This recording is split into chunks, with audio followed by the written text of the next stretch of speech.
Welcome to Turning Ideas into Successful Companies, CSIT 308. In today's session, we're going to look at operations and technology plan.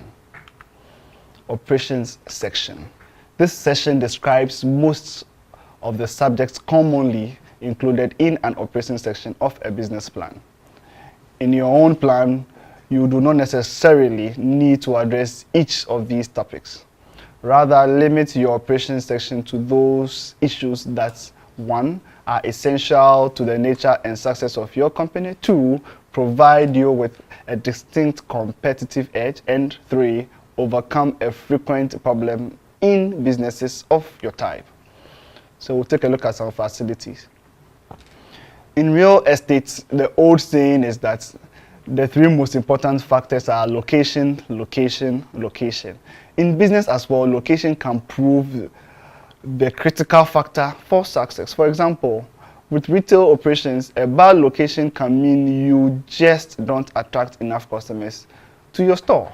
Likewise, in manufacturing and distribution companies, a location lacking adequate access to transportation or suppliers may prevent you from marketing or distributing your product in a timely or cost-effective manner.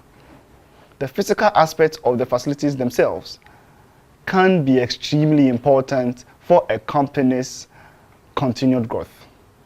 Are your facilities large enough to accommodate expansion in coming years? Are the necessary utilities available and energy efficient?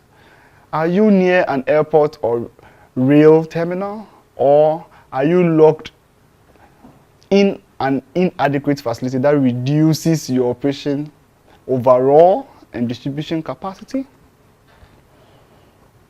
Take a look at production. Every manufacturing business has a production process. The way it goes about fabricating a raw or component material and creating an item with greater usefulness or desirability. But even if yours is a service or retail business, you have a method of producing something of value for your customers, although you may not have given this process much thought. Take time to evaluate and assess your production plan to see if you can enhance efficiencies, improve the quality of the finished product, and in the long run, increase your profit margin. Look at the various stages involved in creating your product or service. Can these stages be shortened? If so, you will be able to produce and sell more in less time. Examine how you organize and develop your workforce. Do you have a team approach with one group of workers responsible for a job from start to finish? Or do you have a production approach with a worker doing the same portion of each job and then passing it along to someone else? Do you have a clear-cut line of authority? Or do workers often not know who is responsible for making decisions? Inventory control. Many businesses involve or overlook the vital contribution that careful inventory management makes to the profitability of a company. How much money you have tied up in the supplies or finished products sitting in your warehouse makes a different impact on the bottom line. Every box of raw material is not just taking up space, it's money sitting around losing value. Of course, if you do not have sufficient inventory, you occasionally can't make sales. Every business dreads the possibility of receiving lucrative orders it can't fulfill due to inadequate supplies. And sometimes you don't just lose sales, you lose a customer. This is the risk in maintaining too low an inventory. The answer is to develop inventory management systems that substantially increase the flow of information from the sales point to the production and purchasing teams. Information can reduce the amount of guesswork that goes into maintaining inventory. Know how sales are going, even on a daily basis. Suppliers can help. Work with them to see how to reduce the amount of time necessary to receive goods and to explore the potential of lowering the amount of minimum orders. Large businesses often have significant cloth with suppliers. But even smaller companies should look for suppliers who are willing to increase flexibility in their orders and deliveries. How do we prepare the operations section of our business plan?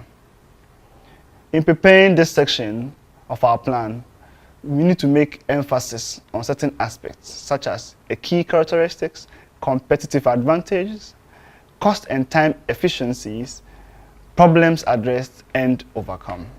The aim of this session is to show that we have a firm grasp on the operational necessities of carrying out our business, that you understand how those operations relate to the overall business success, and that you have taken steps to achieve maximum efficiency at the least cost. You do not want to give a step-by-step explanation of how your company functions or go into the specific details of your activities. Save that information for your internal procedure manual. Now, what is a technological plan? Sometimes even the simplest technology issues prove to be difficult and time-consuming.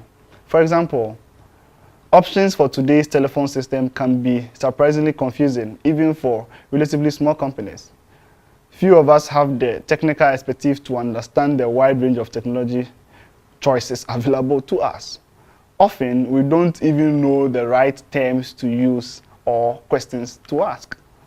Many decisions you make about your technology, such as the choice of your database program, may be costly or cumbersome to change later. When outlining your technology plan, keep in mind how your company might grow or change. Try to choose technology that is flexible enough to grow and change with you.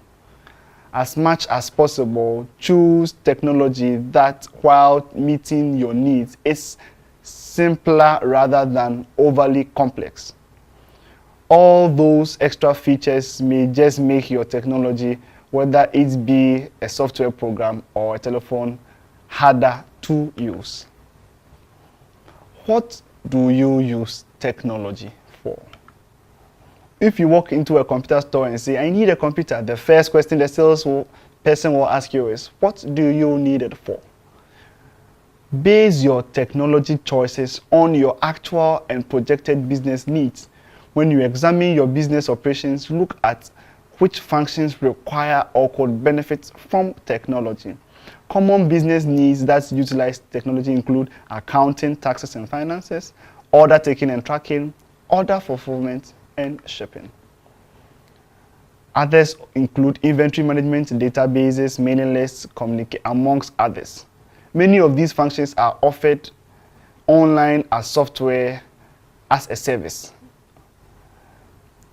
The SaaS enables you to access the data anywhere you have internet access and to pay monthly for the service instead of purchasing costly software outright. Now let's lastly look at how to choose a technology. The key issues when choosing technology include functions. What are the functions of the company for which you need the software you're choosing? Is it easy to use? What's their cost effectiveness? Is it secure? You look at the ability to be able to be upgraded and expanded. Then lastly, integration with existing data, technology, systems, and the like. Thank you very much.